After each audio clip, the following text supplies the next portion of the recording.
Hold on, hold on.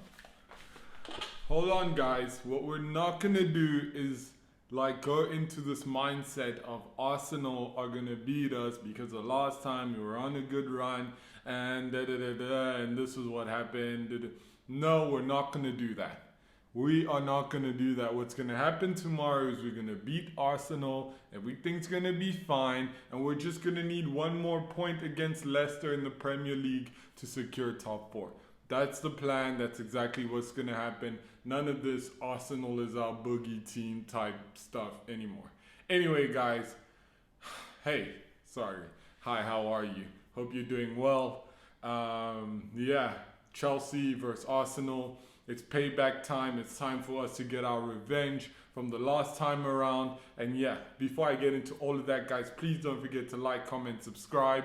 Let's grow the channel. Let's tell a friend to tell a friend to tell another friend.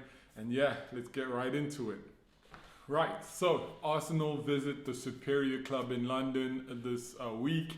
It's a midweek game. It's one of those that's very dangerous because we have a cup final on the weekend. But I don't think that's kind of Tuchel's style to kind of rest important players. I'm sure there might be some sort of a rotation, but I still think we're going to put out a strong enough team to actually win the game because we need to win this game. We're not safe in our top four hopes just yet. There's big matches coming up for Chelsea, for West Ham. West Ham have the easiest run of the lot. Liverpool are still in it, and there's a bunch of teams that are still in it that can still catch us, and it's important for us to put the nail in the coffin and make sure that we are in the top four for next season, because we never know what might happen against Manchester City. We're gonna win, but you never know. I mean, freak accidents do happen, cheating referees.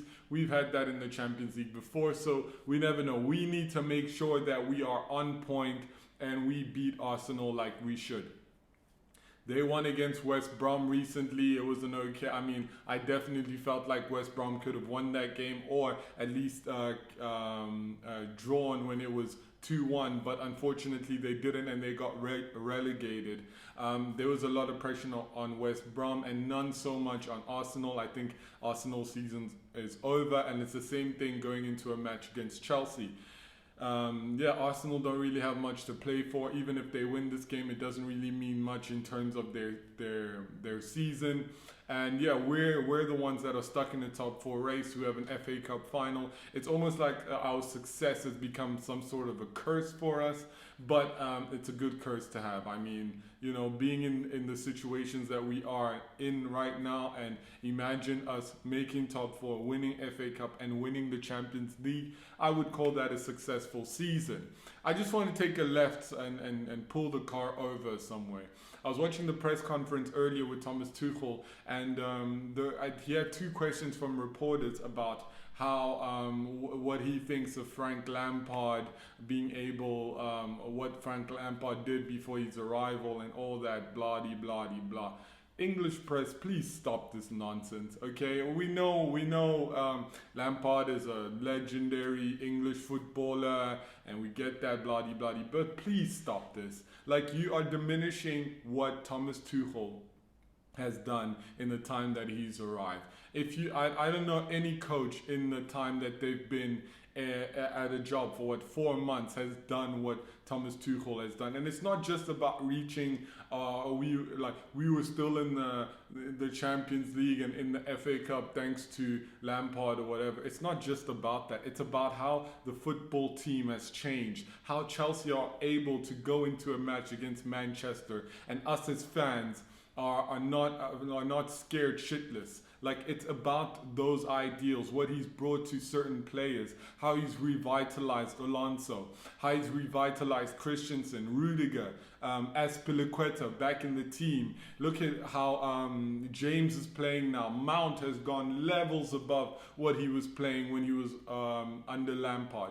These are the things that you're diminishing by saying, oh, Lampard did this and he set the foundation and blah. Lampard didn't have a choice. If there was any manager that came in at that point, they would have had to play with the players that we had, and that's just the bottom line of it. I don't think there was anything special. That's why why we saw in the second season that Lampard didn't work out so well, because there was no implementation of a plan, there was no philosophy, there was nothing but just dry ass football from Lampard's side, and that is just disrespectful, I think, to be, you know, asking Tuchel, oh, what does he think of Lampard? Of course, he's not going to be like, oh, well, Lampard didn't do anything, so of course he's not going to say that. Of course, you know, to be cool with the fans, he has to say these things that make it seem like he actually gives a damn of what Lampard did before, when Lampard had the exact same team that Tuchel has now, and we were looking at a FA Cup exit, Champions League exit, barely making it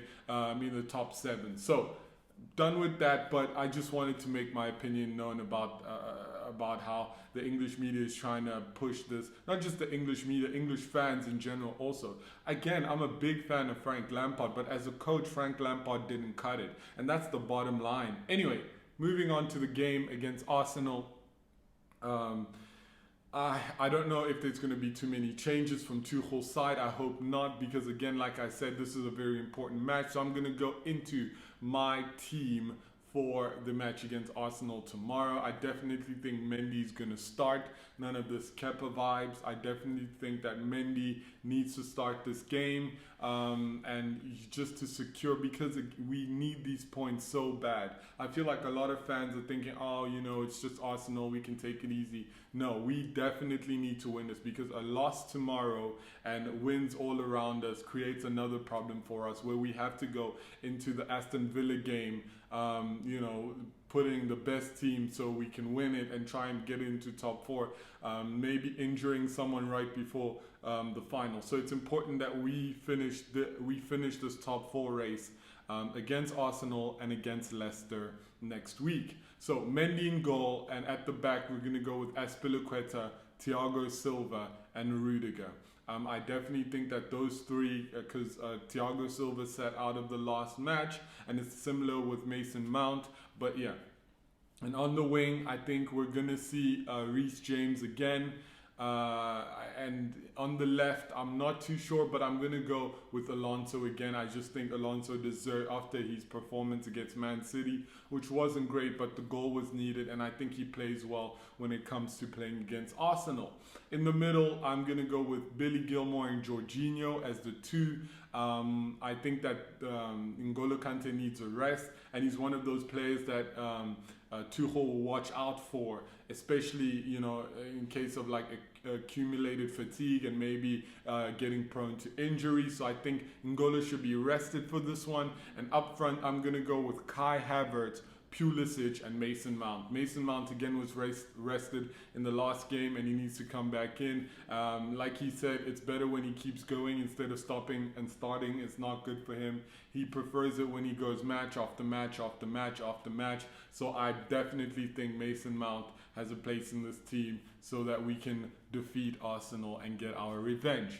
Anyway, guys, that's it for now. Please don't forget to like, comment, subscribe. Let's grow the channel. Things are looking good number-wise. Wish there was more, but I guess only time. Anyway, guys, I will see you after the game. Hopefully it's a good one. Hopefully we're all happy. Hopefully we got the 3 points, and then we only need 1 against Leicester to secure top 4. I will see you guys after the game.